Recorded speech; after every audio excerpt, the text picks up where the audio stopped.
آج رجب کی 27 تاریخ ہے اور یہ رجب کا مہینہ اپنے اختتام کی طرف بڑی تیزی سے رواں دواں ہے اور شعبان المعظم کی آمد قریب قریب ہے۔ رجب کی 27 تاریخ کو پیغمبر دو عالم صلی اللہ تعالی علیہ وسلم کو اللہ جل شانہ نے معراج کرائی۔ تو واقعہ معراج بڑی اہمیت کا حامل ہے اور اس میں بہت سے پہلوؤں کے ساتھ اس میں مسائل بھی ہیں اور ہمارے لیے رہنمائی کی بہت سی باتیں بھی ہیں۔ سب سے پہلے تو میں اختصار کے ساتھ یہ عرض کر دوں کہ واقعہ معراج جب ہوا تو یہ نبوت کا 10واں سال تھا اور اس سال کے اندر پیغمبر دو عالم صلی اللہ تعالی علیہ وسلم کو 3 اہم واقعات کا سامنا کرنا پڑا، جن کی وجوہات کی بنا پر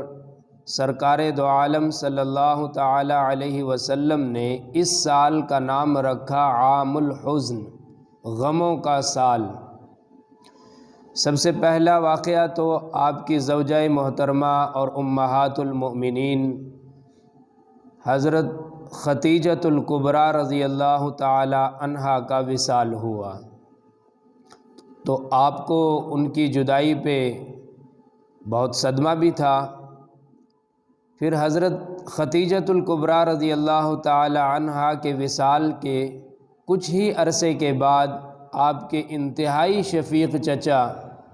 ابو طالب بھی دنیا سے رخصت ہو گئے۔ یہ دوسرا غم آپ کے اوپر تھا۔ پھر آپ نے نبوت کے 10ویں سال ہی آپ نے طائف کا سفر کیا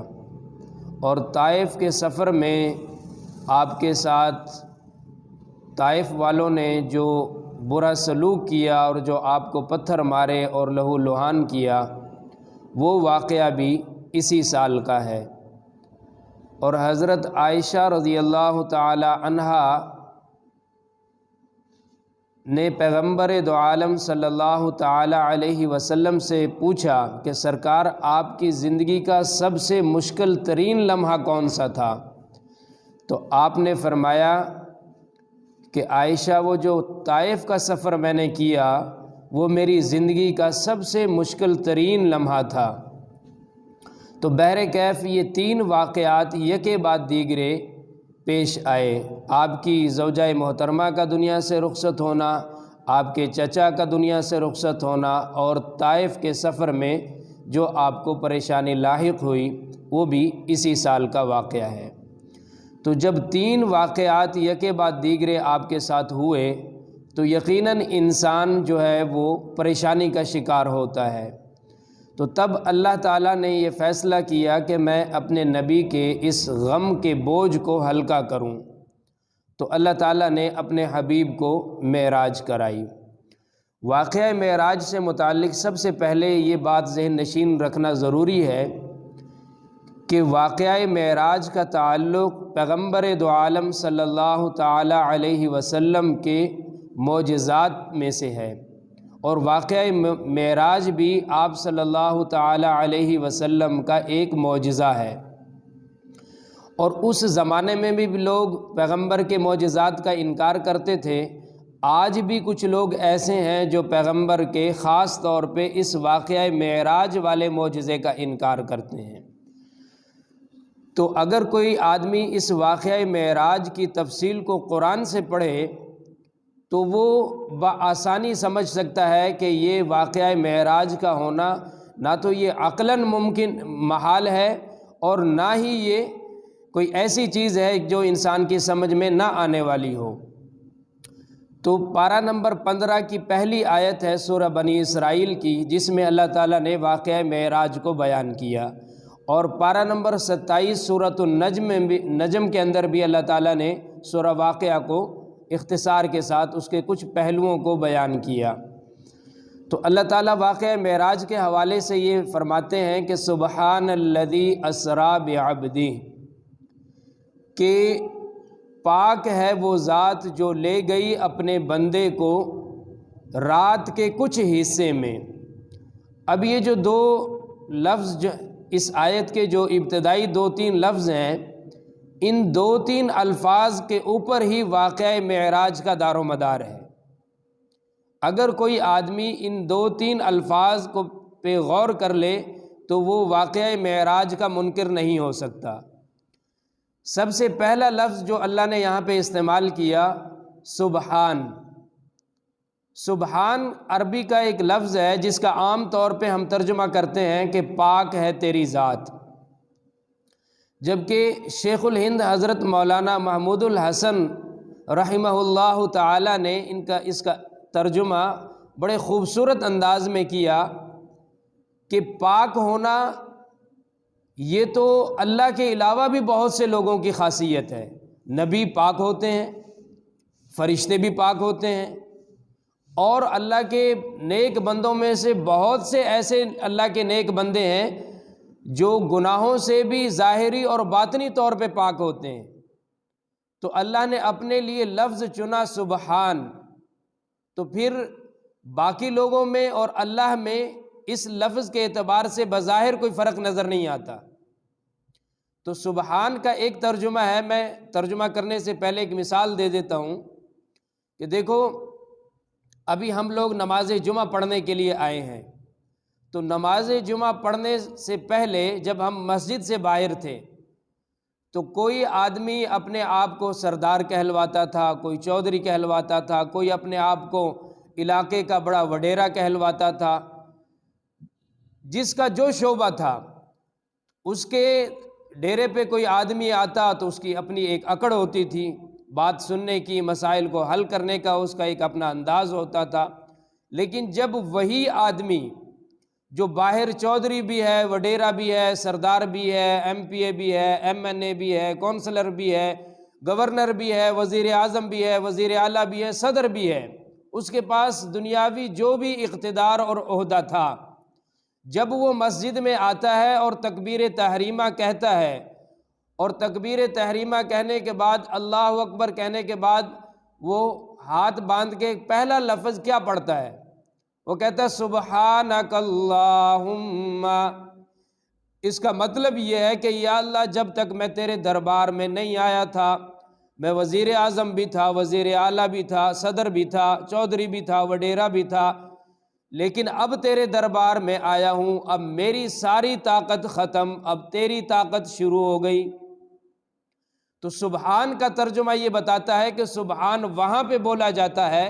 جہاں پہ انسانی عقل اور انسانی طاقت ختم ہو رہی ہو اور کسی اور کی طاقت شروع ہو رہی ہو، تو وہاں پہ لفظ سبحان کا استعمال کیا جاتا ہے۔ تو شیخ الہند نے ترجمہ کیا اس کا سبحان کا کہ اے اللہ تو وہ ذات ہے جو ہر عیب سے پاک ہے۔ ایک ترجمہ تو ہم کرتے ہیں کہ اللہ تیری ذات پاک ہے، انہوں نے ترجمہ کیا کہ تو ہر عیب سے پاک ہے، ہر کمزوری سے پاک ہے۔ اب اللہ تعالیٰ نے اپنے انسانیت کے اندر سب سے مقدس ہستیاں وہ انبیاء اکرام کو بنایا، تو عیب سے پاک ہونا یہ تو نبیوں کا بھی خاصہ ہے، اور اللہ کے نیک بندوں میں بہت سے ایسے نیک بندے ہیں جو عیوب سے پاک ہوتے ہیں۔ لیکن شیخ الہند نے ترجمہ کیا کیا کہ یا اللہ تو وہ ذات ہے جو ہر کمزوری سے پاک ہے۔ اب دیکھیں ایک کوئی بھی نبی ہے تو انسانی اعتبار سے جتنی کھانے پینے کی، اٹھنے بیٹھنے کی، سفر کرنے کے لیے وقت کی ضرورت اور بیوی بچوں کی، یہ تمام وہ فطری کمزوریاں ہیں جو نبیوں کے ساتھ بحیثیت انسان ہونے کے لاحق ہوتی ہیں، لیکن اللہ کی ذات وہ ہے جو ان کمزوریوں سے بھی پاک ہے۔ سورۃ الاخلاص ہم پڑھتے ہیں تو اس میں اللہ تعالیٰ کیا فرماتے ہیں کہ قل هو اللہ احد اللہ الصمد لم یلد ولم یولد ولم یکن لہ کفوا احد، کہ اس جیسا ہے ہی کوئی نہیں، نہ وہ کسی سے پیدا ہوا نہ اس سے کوئی پیدا ہوا۔ کہیں پہ فرمایا لم یتخذ صاحبۃ ولا ولدا، نہ اس کے بچے ہیں نہ بیوی ہے۔ تو نبیوں کے ساتھ بیوی بچوں کا ہونا،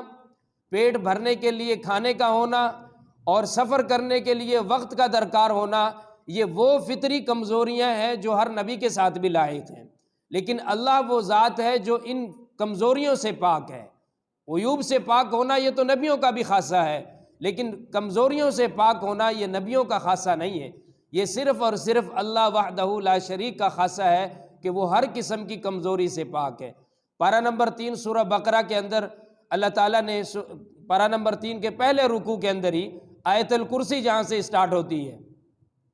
تو وہاں پہ اللہ کیا فرماتے ہیں؟ اللہ لا الہ الا ہو الحی القیوم لا تأخذہ سنہ ولا نوم۔ اللہ وہ ذات ہے جو زندہ سلامت قائم دائم، نہ اسے اونگ آتی ہے نہ نیند آتی ہے۔ اب اونگ اور نیند یہ ایک فطری کمزوری ہے جس میں نبی اور غیر نبی دونوں برابر کے شریک ہیں، لیکن اللہ وہ ذات ہے جو اونگ سے بھی پاک ہے اور نیند سے بھی پاک ہے، اس کو نہ نیند کی ضرورت ہے نہ اونگ کی ضرورت ہے، نہ اسے کھانے پینے کی کسی چیز کی ضرورت ہے۔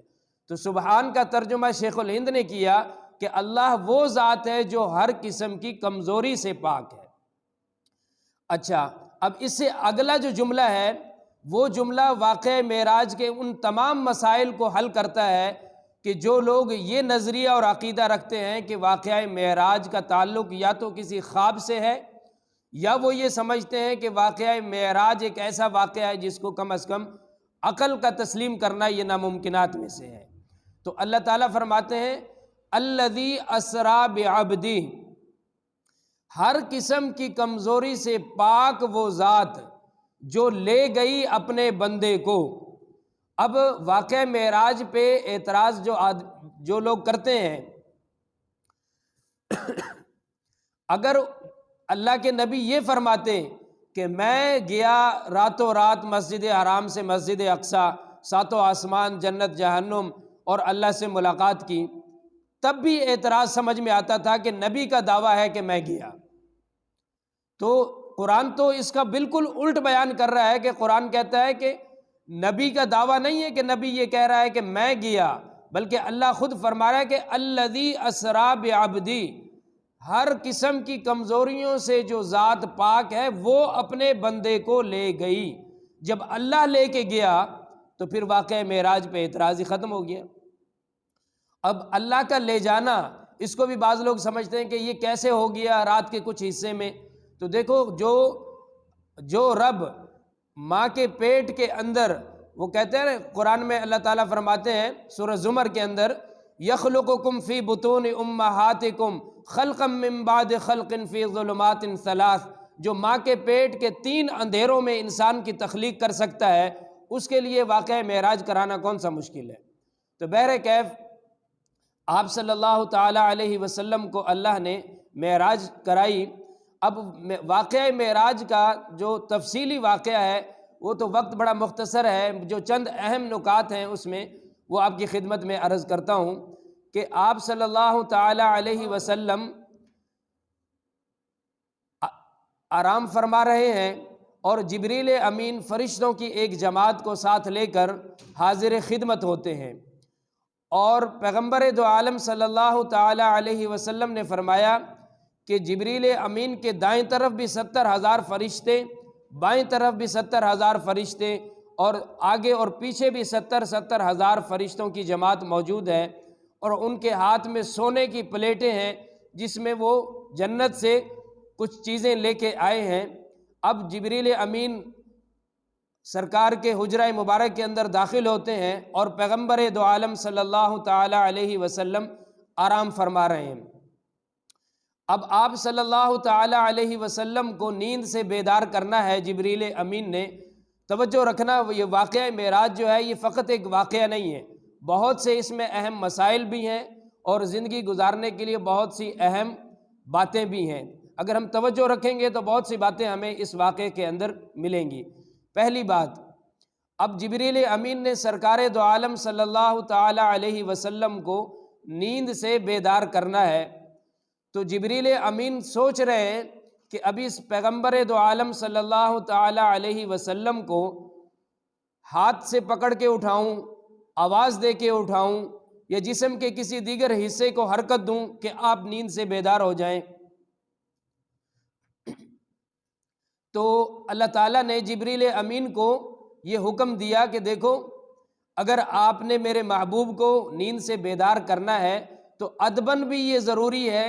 اور ویسے بھی یہ جب ہم اس کا عملی طور پہ مشاہدہ کرتے ہیں تب بھی یہ عمل ضروری ہے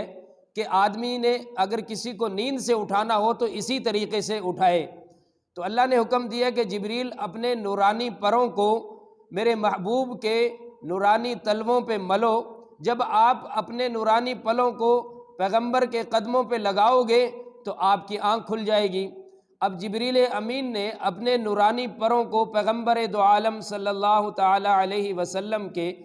مبارک تلووں پہ جب ملا تو آپ صلی اللہ تعالی علیہ وسلم نیند سے بیدار ہوئے۔ اب یہ پروں کا پاؤں پہ ملنا، اس میں حکمت کیا ہے اور ہمارے لیے کیا اس میں اہم بات ہے کہ دیکھیں جب کوئی بھی آدمی سو رہا ہوتا ہے، اگر آپ اس کو آواز دے کے اٹھائیں گے یا آپ اس کو بازو سے پکڑ کے اٹھائیں گے، تو اگر بازو سے پکڑ کے بھی اٹھائیں گے تو آپ بالکل اس کے چہرے کے قریب کھڑے ہوں گے، تو جب ایک دم اس کی آنکھ کھلے گی تو یقیناً وہ آدمی خوف زدہ ہوگا جب آپ کو اپنے اوپر سوار دیکھے گا، اور جب آپ پاؤں والی سائڈ پہ کھڑے ہو کے اس کو نیند سے اٹھائیں گے تو جب اس کی آنکھ کھلے گی تو آپ تھوڑے سے فاصلے پہ ہوں گے اور آپ کا پورا وجود اس کو نظر آ رہا ہوگا، تو وہ کسی گھبراہٹ کا شکار نہیں ہوگا۔ تو بہرکیف جبریل امین نے پیغمبر دو عالم صلی اللہ تعالی علیہ وسلم کو نیند سے بیدار کیا، اور آپ صلی اللہ تعالی علیہ وسلم فرماتے ہیں کہ جبریل مجھے اپنے ساتھ لے کر جہاں پہ زمزم کا کنواں ہے وہاں پہ مجھے لے کر گئے، اور فرشتوں کی جماعت آپ کے ساتھ ہے۔ وہاں پہ آپ کے ساتھ جو سب سے پہلا واقعہ پیش آیا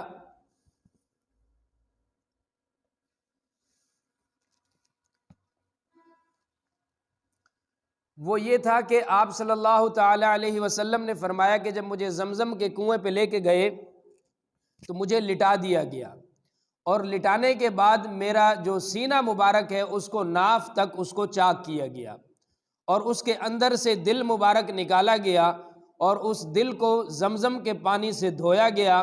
اور دھونے کے بعد اس کے اندر وہ جو فرشتوں کے پاس سونے کی پلیٹیں تھیں ان کے اندر جو اللہ کی طرف سے وہ نور کی تجلیات لے کے آئے تھے، ان تجلیات کو آپ صلی اللہ تعالی علیہ وسلم کے دل مبارک کے اندر منتقل کیا گیا،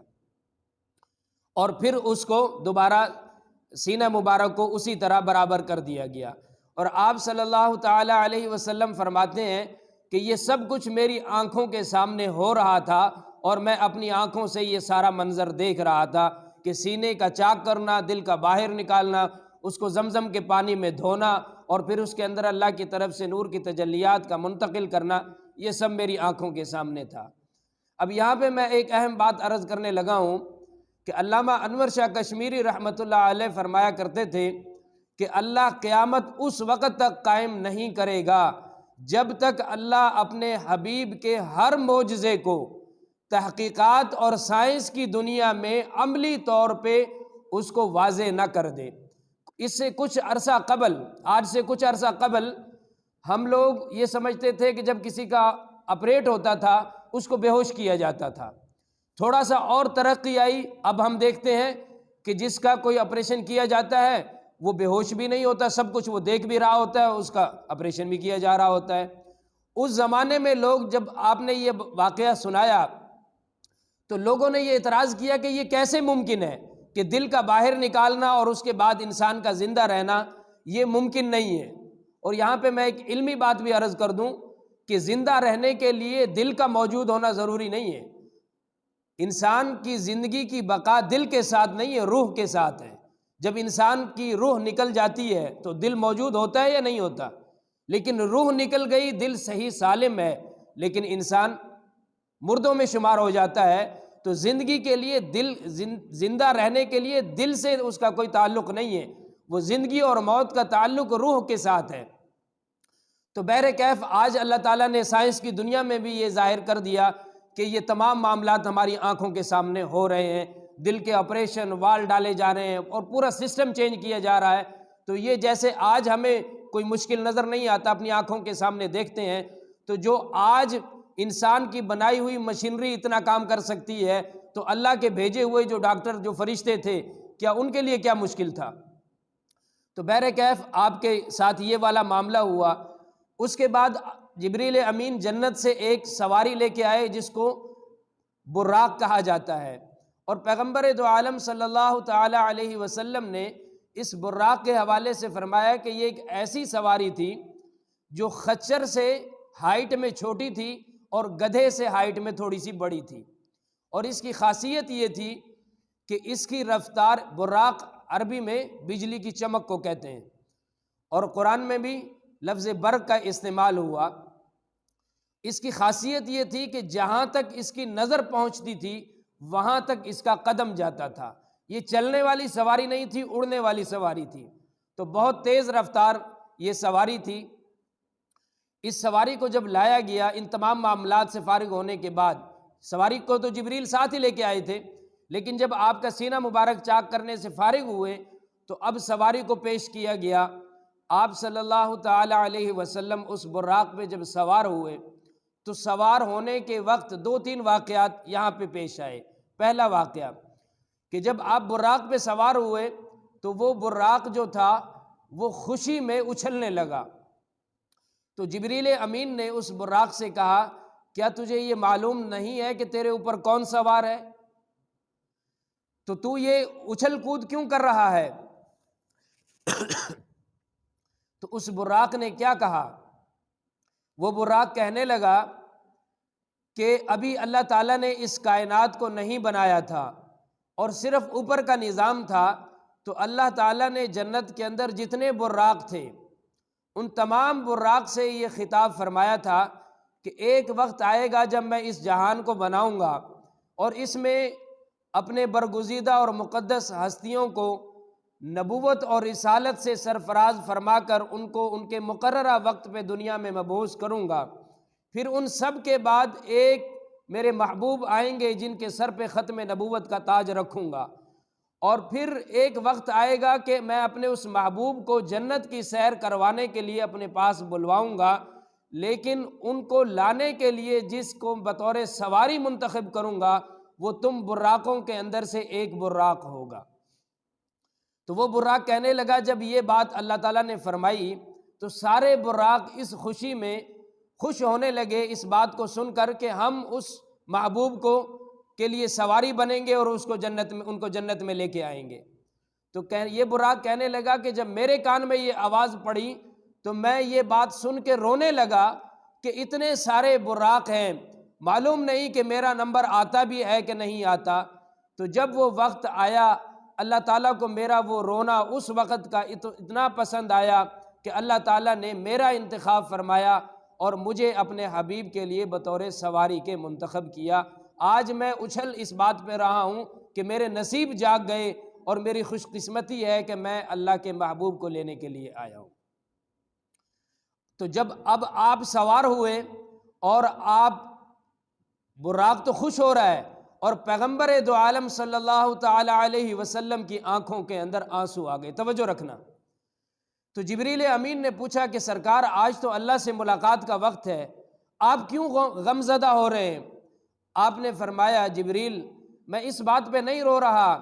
کہ میں اللہ سے ملنے جا رہا ہوں، یہ تو بڑی خوشی کی بات ہے، یہ تو وہ سعادت ہے جو 1.25 لاکھ نبیوں میں سے کسی کے حصے میں نہیں آئی، اللہ نے میرے حصے میں رکھی۔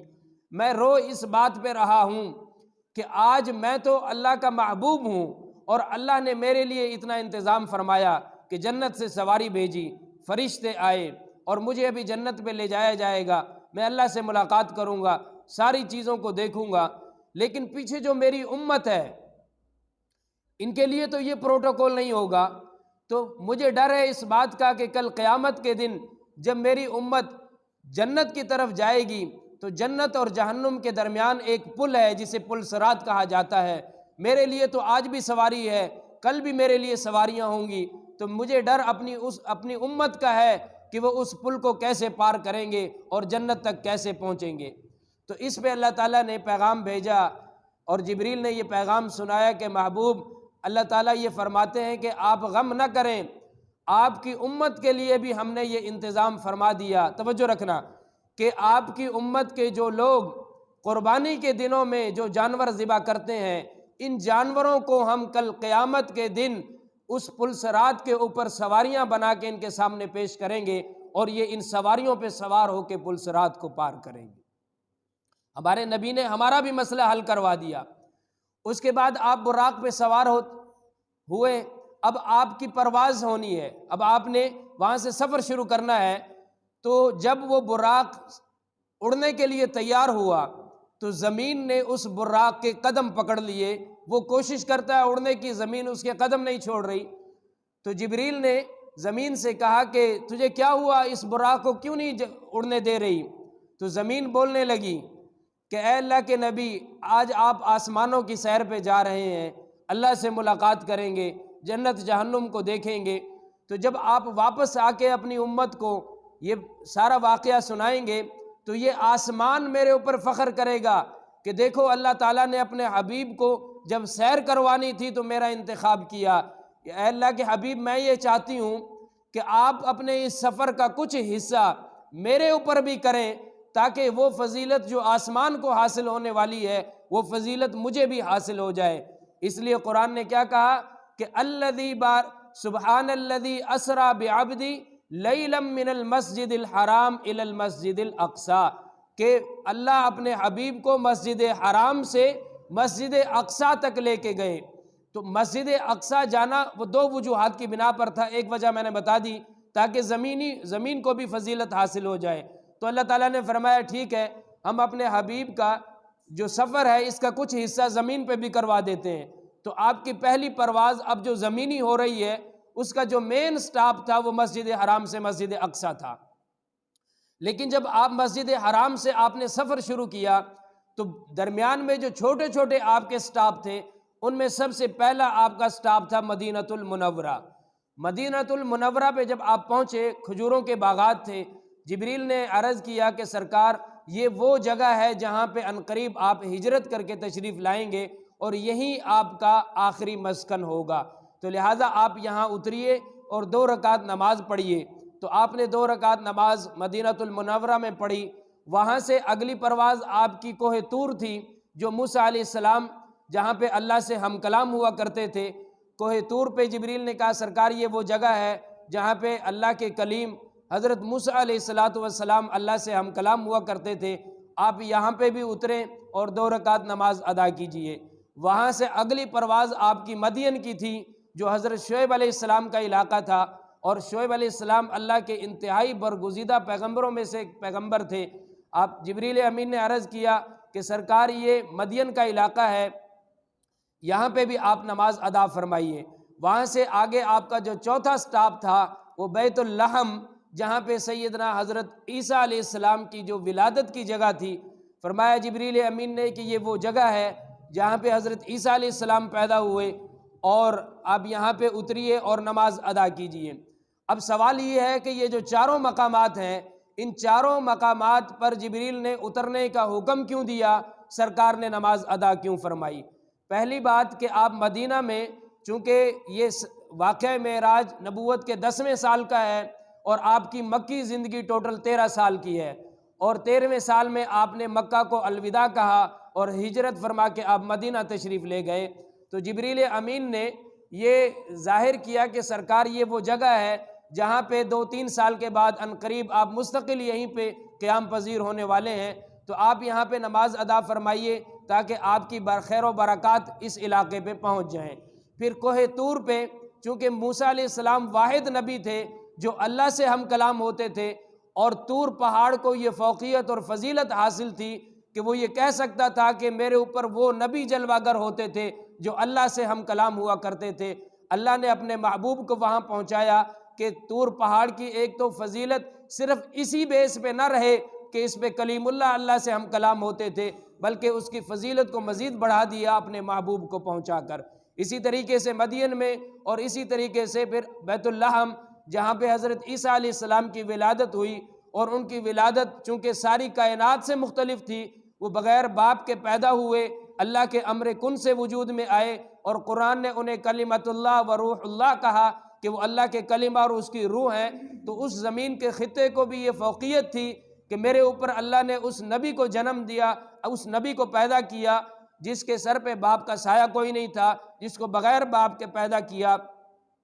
اللہ نے اپنے محبوب کو اس جگہ پہ پہنچا کر بھی اس کی فضیلت کو مزید بڑھا دیا۔ بہرکیف وہاں سے آگے اب آپ بیت المقدس کی طرف آپ کی پرواز ہے۔ بیچ میں کئی واقعات، چھوٹے بڑے بہت سے واقعات رونما ہوئے، لیکن وقت مختصر ہے، میں اختصار کے ساتھ عرض کرتا ہوں کہ بیت المقدس جب آپ پہنچے تو بیت المقدس پہنچنے کی جو سب سے مین وجہ تھی، ایک میں نے پہلے بتا دی کہ زمین کو بھی یہ فضیلت اور فوقیت حاصل ہو جائے کہ وہ بھی اس برکت والے سفر کے اندر شامل ہو جائے۔ دوسری جو بیت المقدس پہنچنے کی جو وجہ تھی وہ یہ تھی کہ قرآن مجید فرقان حمید پارہ نمبر 3 کی ایک آیت ہے جس میں اللہ تعالیٰ فرماتے ہیں وَإِذْ أَخَذَ اللَّهُ مِيثَاقَ النَّبِيِّينَ لَمَا آتَيْتُكُم مِّن كِتَابٍ وَحِكْمَةٍ ثُمَّ جَاءَكُمْ رَسُولٌ مُّصَدِّقٌ لِّمَا مَعَكُمْ لَتُؤْمِنُنَّ بِهِ وَلَتَنصُرُنَّهُ قَالَ أَأَقْرَرْتُمْ وَأَخَذْتُمْ عَلَىٰ إِصْرِي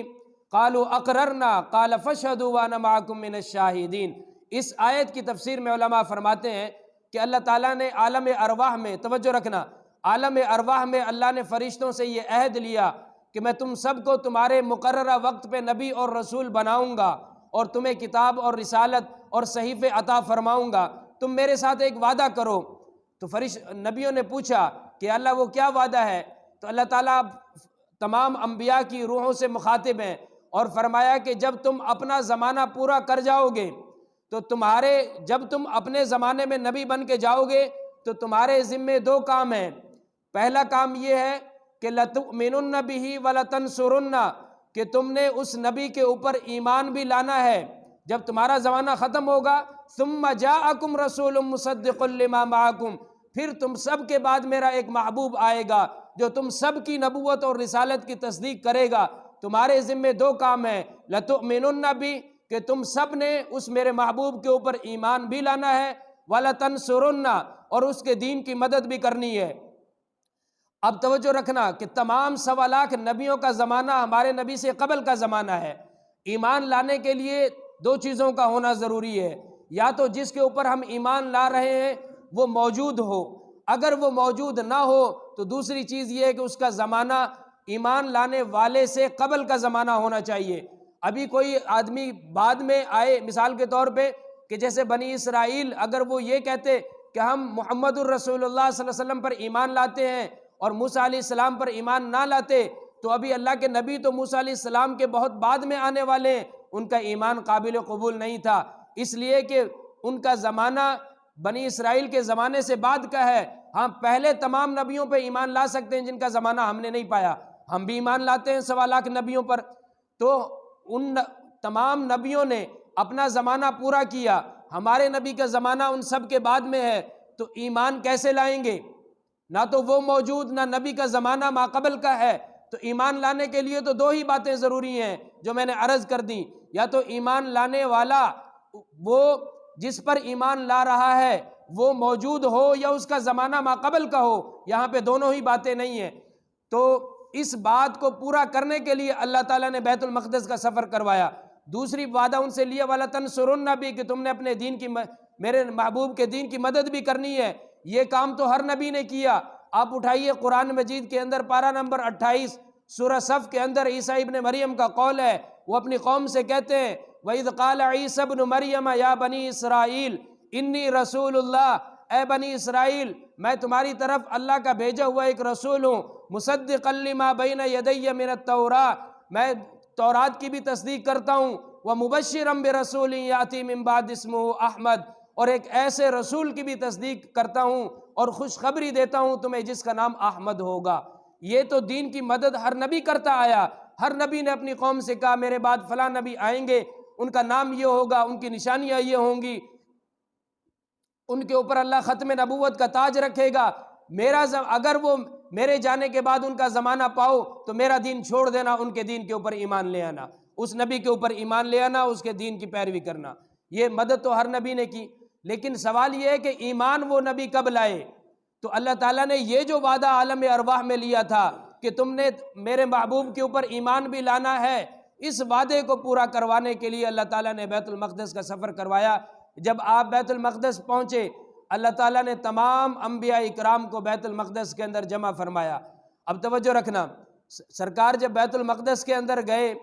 اور تمام انبیاء اکرام بمائے روح اور جسم کے جیسے ظاہری حیات میں ہوتے ہیں۔ اب یہاں پہ عام طور پہ لوگوں کے ذہن میں سوال آتا ہے کہ وہ نبی تو دنیا سے رخصت ہو گئے تو ان کو کیا دوبارہ زندگی ملی؟ بھائی یہ واقعہ معراج ایک معجزہ ہے، ایک کوئی واقعہ نہیں، ایک نبی کے معجزات میں سے ایک معجزہ ہے۔ تو اللہ کے لیے تمام نبیوں کو بمائے روح اور جسم کے جمع کرنا اس کے لیے تو کوئی مشکل نہیں ہے۔ تو اللہ نے اپنی قدرت سے تمام انبیاء اکرام کو جمع فرمایا، اور پھر جبریل امین نے پیغمبر دو عالم صلی اللہ تعالی علیہ وسلم کا تعارف کروایا، اور تمام نبیوں سے ملاقات ہوئی، اور تمام انبیاء اکرام مختلف عبادات کے اندر موجود تھے۔ جب آپ مسجد اقصیٰ میں جب آپ پہنچے تو جبریل امین نے اذان دی، اور اذان دینے کے بعد پھر پیغمبر دو عالم صلی اللہ تعالی علیہ وسلم نے تمام انبیاء اکرام کو 2 رکعت نماز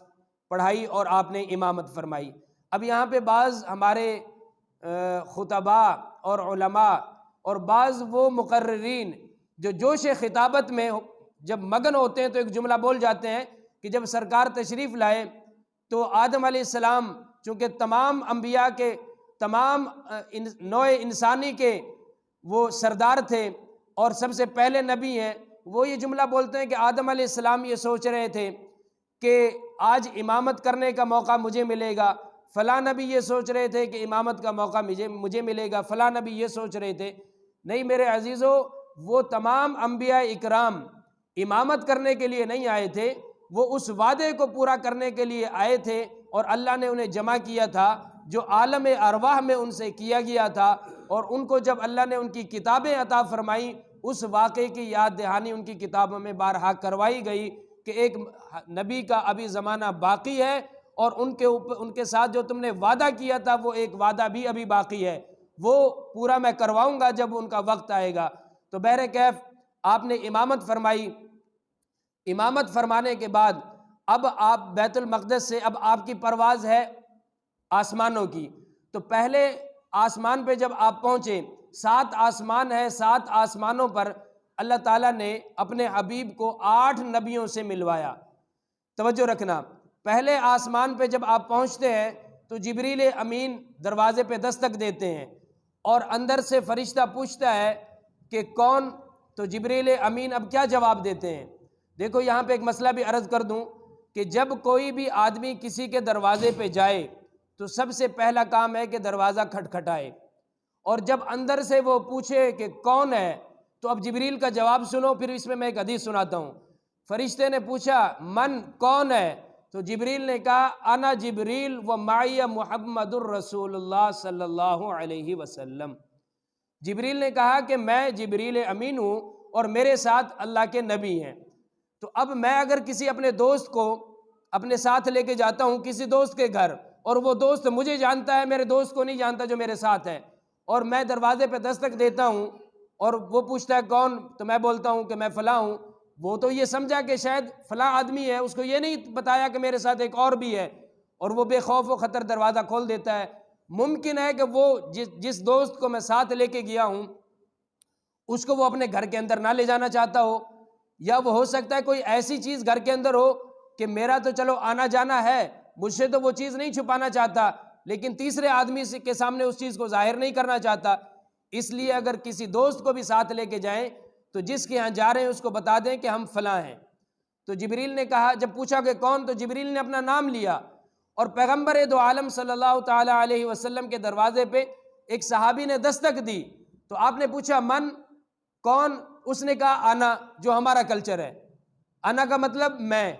تو اندر سے آپ نے پوچھا کون ہے بھائی؟ تو جواب دیا کہ جی میں۔ تو آپ نے فرمایا ما انا، یہ میں کیا ہوتا ہے؟ اپنا نام بتاؤ، پتہ تو چلے کہ کون ہو، میں سے کیا پتہ چلتا ہے کہ کون ہو؟ تو جب کسی کے دروازے پہ دستک دیں اپنا پورا نام لے کے تعارف کروائیں، کسی بندے کو ساتھ لے کے جائیں تو مالک کو بتائیں کہ جی میرے ساتھ فلاں بندہ بھی ہے۔ بہرکیف آپ جب اندر انٹر ہوئے تو پہلے آسمان پہ حضرت آدم علیہ السلام سے ملاقات ہوئی، تو جبریل امین نے تعارف کروایا کہ اللہ کے نبی یہ آپ کے والد محترم حضرت آدم علیہ السلام ہیں، اور آدم علیہ السلام سے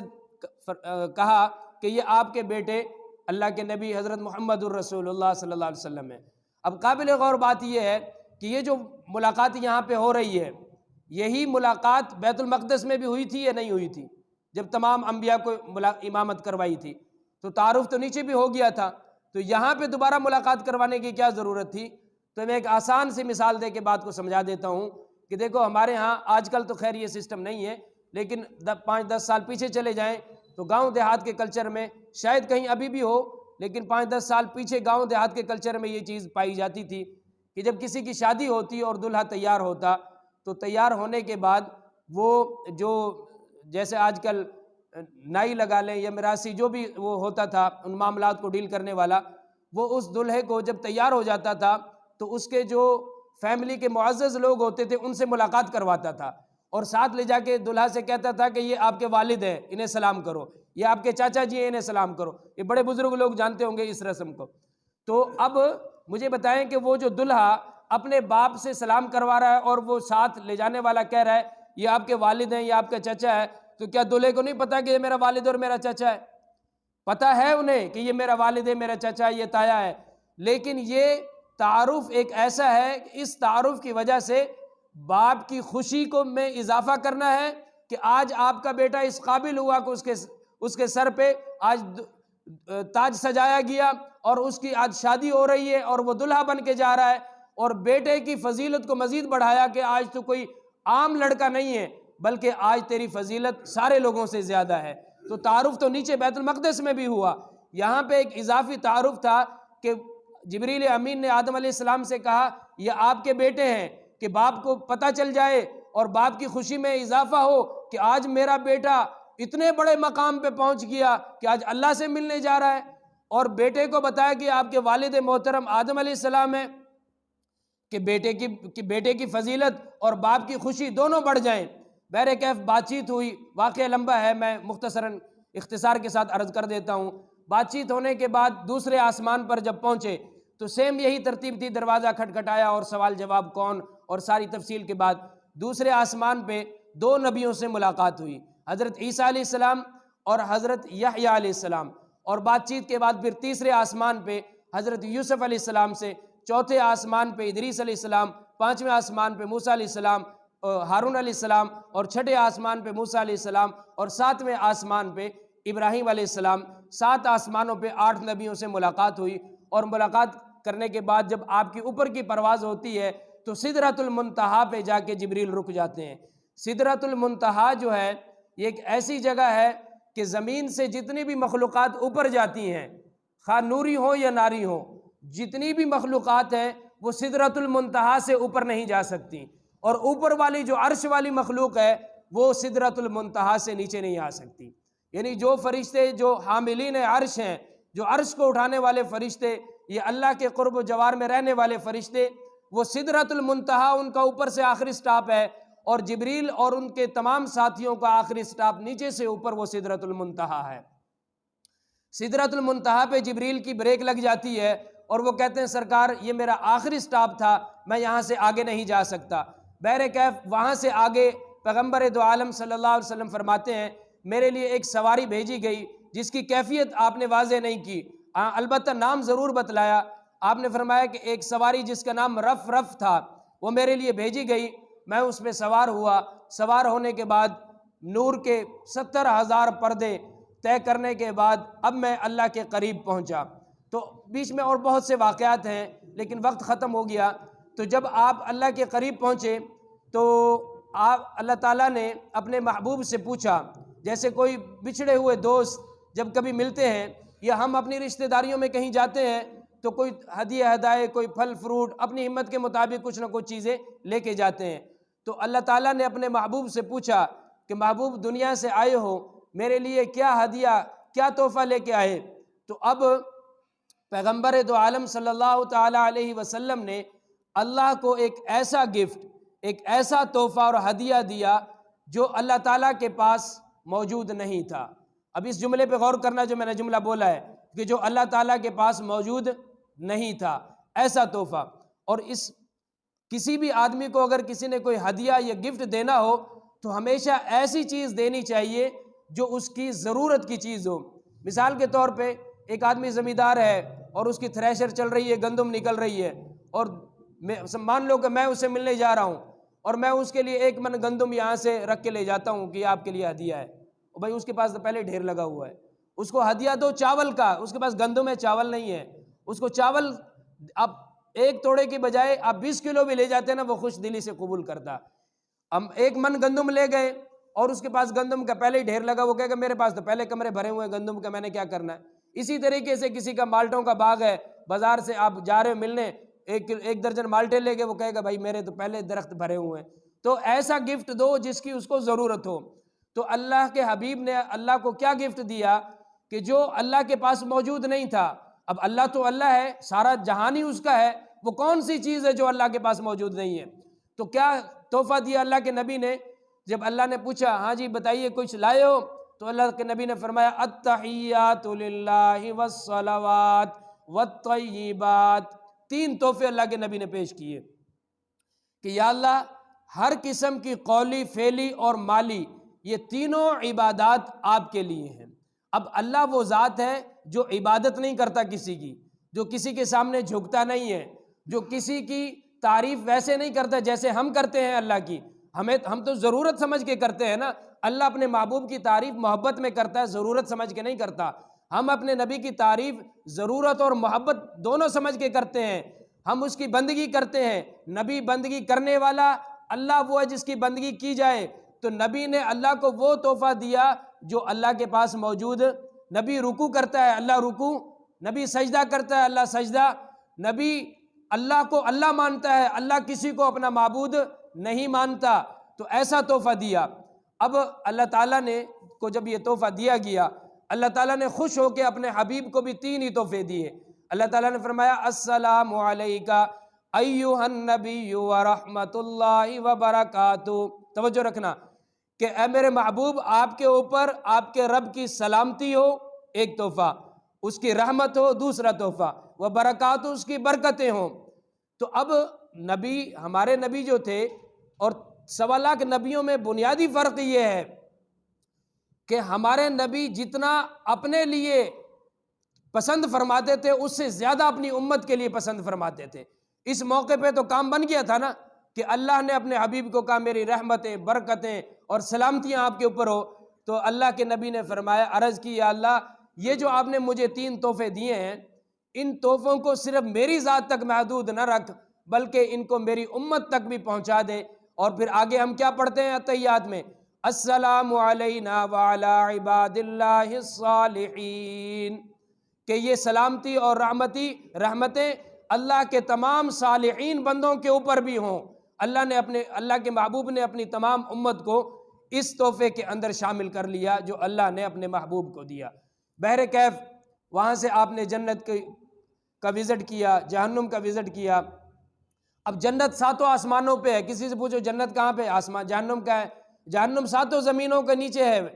تو آپ کی پرواز تو آسمانوں پہ ہے، تو جہنم کا آپ نے کیسے وزٹ کیا؟ تو وہی والی بات ہے کہ واقعہ معراج ایک معجزہ ہے، جو اللہ آسمانوں پہ لے جا سکتا ہے وہ جہنم کے سارے پردے بھی بیچ سے ہٹا سکتا ہے۔ اور جیسے آپ جنت کو قریب سے دیکھ رہے ہیں ویسے ہی آپ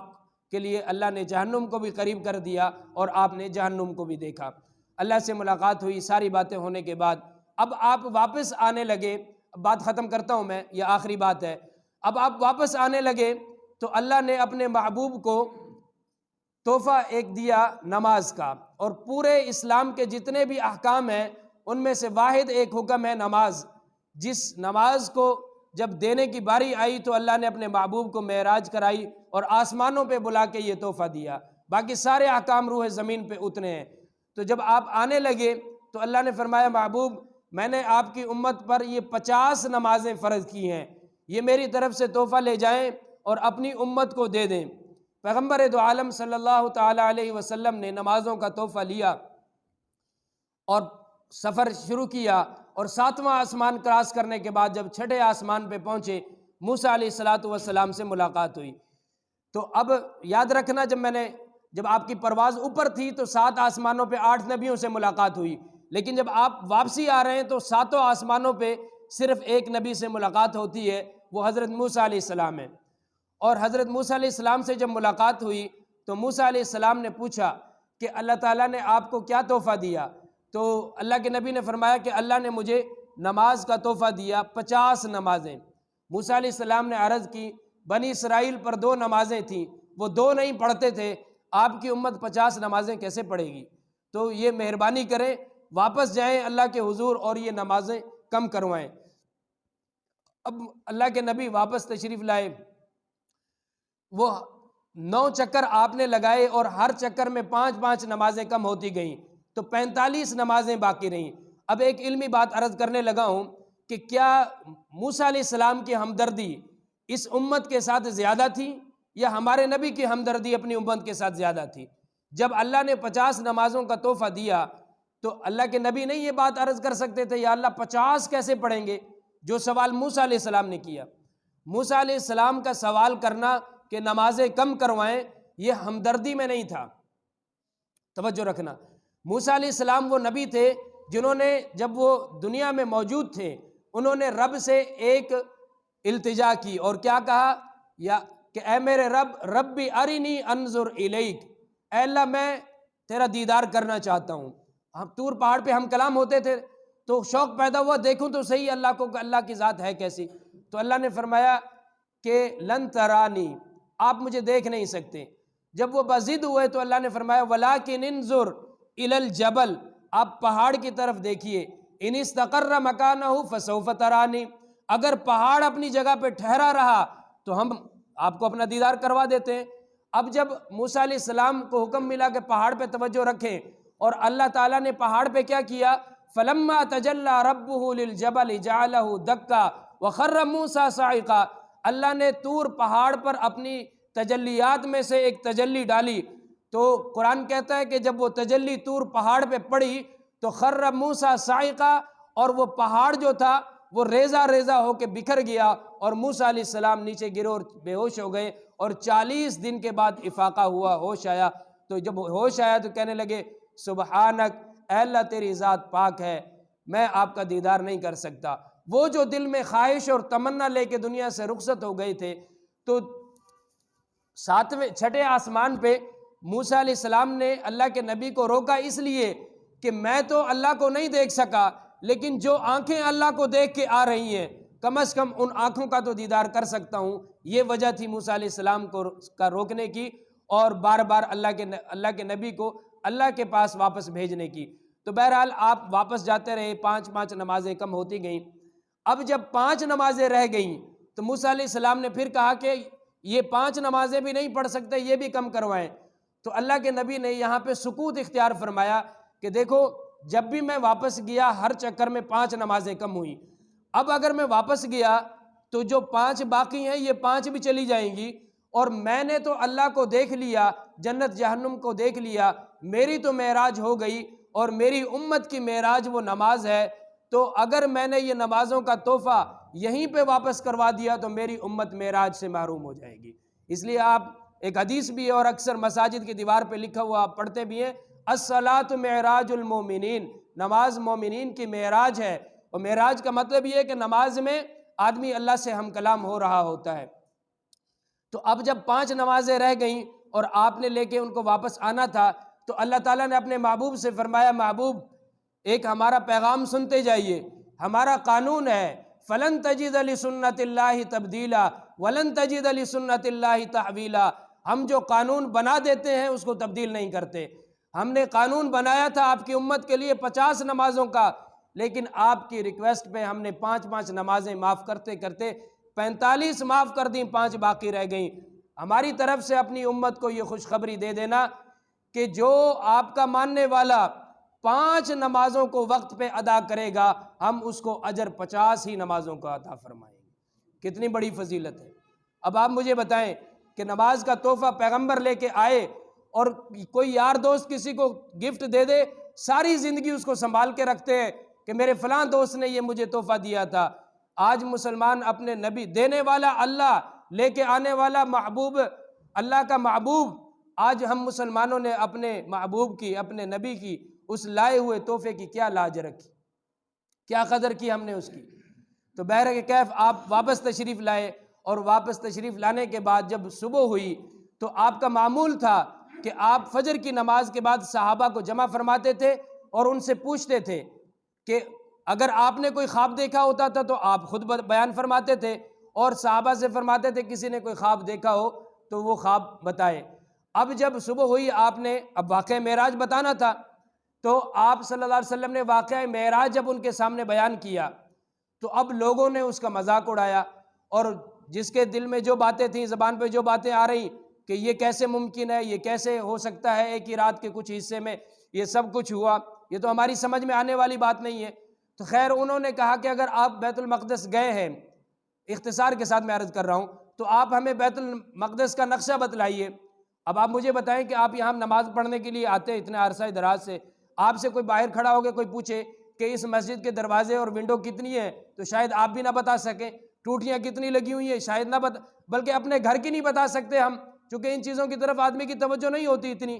تو جب انہوں نے پیغمبر دو عالم صلی اللہ علیہ وسلم سے یہ سوال کیا کہ بتلائیے بیت المقدس کا نقشہ کیسا ہے، اس کی مشرقی مغربی جانب کی دیواریں اور ونڈو اور مینار یہ کیسے ہیں، اللہ نے بیت المقدس سامنے کر دی۔ آپ دیکھتے جاتے تھے، بتلاتے جاتے تھے، جو انہوں نے سوال کیا وہ آپ نے اس کا جواب دیا۔ تو ان کو یقین ہو گیا کہ یار یہ شخص تو کبھی بیت المقدس گیا ہی نہیں اور یہ ساری چیزیں صحیح بتا رہا ہے، تو اس کا مطلب یہ ہے کہ جو بیت المقدس تک کا سفر صحیح بتلا رہا ہے، ان کا اوپر والا سفر بھی درست ہوگا۔ تو بہرکیف آپ نے ان کو جو انہوں نے سوال کیا تھا اس کا جواب دیا۔ اب یہی بات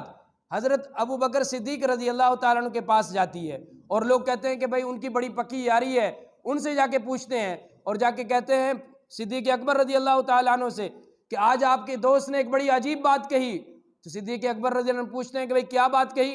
کہا وہ یہ کہتے ہیں کہ میں راتوں رات مسجد حرام سے مسجد اقصیٰ گیا، مسجد اقصیٰ سے ساتوں آسمانوں پہ گیا، جنت جہنم کی سیر کی، اللہ سے ملاقات ہوئی اور صبح ہونے سے پہلے واپس بھی آ گیا۔ تو صدیق اکبر رضی اللہ تعالیٰ عنہ نے فرمایا اگر یہ بات میرے محبوب نے فرمائی ہے تو بالکل حق اور سچ ہے، اور اگر تم کہتے ہو تو میں کچھ کہہ نہیں سکتا۔ اور یہی وہ وجہ تھی جس کی وجہ سے انہیں لقب پڑا صدیق کا۔ سارے مسلمان لوگ ابو بکر صدیق کا نام نہیں جانتے کہ نام کیا تھا ان کا، بس ان کو ابو بکر صدیق کے نام سے جانتے ہیں۔ میں یہ ان کی یہ تھوڑا سا تعارف کروا کے بات ختم کرتا ہوں۔ ابو بکر صدیق کا نام ابو بکر نہیں تھا، ان کا نام تھا حضرت عبداللہ، عبداللہ ان کا نام تھا۔ ابو بکر لقب ان کا پڑا اس وجہ سے کہ بالغ مردوں میں سب سے پہلے جس بندے نے اسلام قبول کیا وہ حضرت ابو بکر تھے۔ اور ابو بکر کہتے ہیں کہ بکر کا جو ترجمہ ہے وہ ہے پہل کرنے، پہل جس نے کی، اور ابو کا معنی ہوتا ہے والا، تو ابو بکر پہل کرنے والا، تو یہ ان کا نام پڑا ابو بکر، لقب پڑا کہ انہوں نے اسلام میں سب سے پہلے ابتدا کی۔ پھر یہ کہ واقعہ معراج کی جب سب نے تکذیب کی تو صدیق اکبر نے بغیر تحقیق کیے واقعہ معراج کی تصدیق کر دی، تو لقب ان کو پڑا صدیق، کہ انہوں مشرکین منافقین نے کہا، انہوں نے کہا بغیر سوچے سمجھے اگر میرے نبی نے یہ کہا تو یہ حق اور سچ ہے، تم چاہے لاکھ اس کو مانو یا نہ مانو، چاہے اس کا مذاق اڑاؤ، لیکن میرے نبی کی زبان سے جھوٹ کا ایک جملہ ادا نہیں ہو سکتا۔ انہوں نے فرمایا تو سچ ہے، اس تصدیق کے اوپر ان کا لقب پڑ گیا صدیق۔ تو لوگ ان کو ابو بکر اسلام میں پہل کرنے کی وجہ سے، صدیق واقعہ معراج کی تصدیق کرنے کی وجہ سے، ان دو القاب کو جمع کیا تو یہ ایک ان کا ٹائٹل بن گیا ابو بکر صدیق۔ لوگ ان کا اصل نام بھول گئے کہ ان کا اصل نام کیا تھا، اور ان کا اصل نام تھا حضرت عبداللہ۔ تو میرے عزیزو، یہ واقعہ معراج اختصار کے ساتھ میں نے آپ کی خدمت میں عرض کیا، بڑی اہمیت کا حامل ہے۔ نماز جیسا قیمتی تحفہ اللہ تعالیٰ نے اپنے حبیب کو آسمانوں پہ بلا کے دیا۔ اب ہر آدمی اپنے گریباں میں جھانک کے دیکھ سکتا ہے کہ وہ واقعہ معراج جو اللہ نے اپنے حبیب کو کرایا اور نماز جیسا قیمتی تحفہ دیا، وہ اپنے نبی کے اس لائے ہوئے تحفے کی کتنی لاج رکھتا ہے۔ وہ علامہ اقبال کی شاعری جس میں انہوں نے شکوہ اور جواب شکوہ کیا تھا، اگر کوئی ذوق رکھتا ہے شاعری کا تو انہوں نے وہ آج کے مسلمانوں کے بارے میں نہیں کہا تھا۔ وہ جو کہتے تھے، علامہ اقبال نے جب شکوہ کیا نا اللہ سے، تو انہوں نے کہا کہ تھے ہم ہی ایک تیرے معرکہ آراؤں میں، خشکیوں میں لڑتے تھے کبھی دریاؤں میں، دی اذانیں کبھی یورپ کے کلیساؤں میں، کبھی افریقہ کے تپتے ہوئے صحراؤں میں، شان آنکھوں میں نہ جچتی تھی جہاں داروں کی، کلمہ پڑھتے تھے ہم چھاؤں میں تلواروں کی،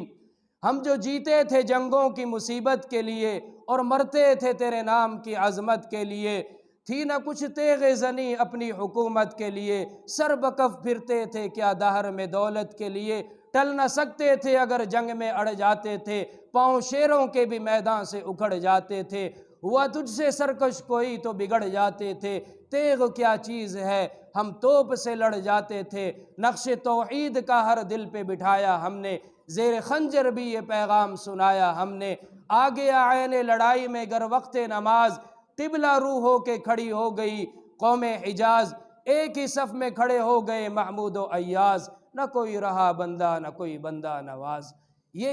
کن لوگوں کے بارے میں کہا تھا علامہ اقبال نے کہ جو 5 وقت مسلمان اذان کی آواز سنے اور سجدوں کی دھجیاں اڑا دے؟ یہ تعریف علامہ اقبال نے اپنے شکوے میں ہمارے جیسے مسلمانوں کی تھی کہ ان مسلمانوں کی تھی جو ہر موڑ پہ اللہ اور اللہ کے رسول کے احکام کو مقدم رکھتے تھے؟ میرے عزیزو، ہمیں اپنے گریبانوں میں جھانکنے کی ضرورت ہے کہ ہم اپنے محبوب کے اس لائے ہوئے تحفے کی کتنی لاج رکھتے ہیں۔ میری اللہ تعالیٰ سے دعا ہے کہ اللہ تعالیٰ ہم سب کو 5 وقت کا پکا اور سچا نمازی بنائے۔ وآخر دعوانا ان الحمد للہ رب العالمین۔